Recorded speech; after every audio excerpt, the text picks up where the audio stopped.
Aberri eguna oso egun garrantzitsua da Eusko Alderdi Jeltzalearentzat, edozein abertzalerentzat, egutegian gorriz markatzeko eguna da.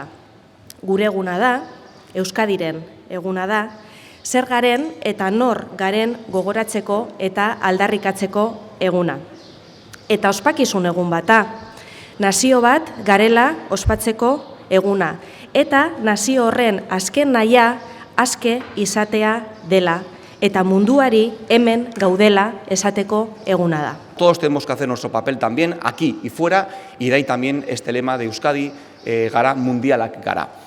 Como decía, es un día para celebrar, para recordar de dónde venimos, para recordar a los que nos antecedieron en este papel, en esta tarea, para reivindicar un presente complicado, pero creo que también que puede ser un presente lleno de oportunidades también para Euskadi como nación, como lo ha hecho también Euskadi en el siglo XX ante diferentes conflictos, y también, por supuesto, para reivindicar un futuro en el que seamos cada vez más nación, en el que seamos también cada vez más dueños de nuestro propio destino, que es, al fin y al cabo, lo que este partido reivindica siempre, todos los días, y especialmente en esta Aberri eguna. Igandea ospatzeko egun bata, Euskaldun guztiek ospatuko dugun eguna, beraz, gonbitea egiten deutzuegu, igande honetan Aberri egunean parte hartzen.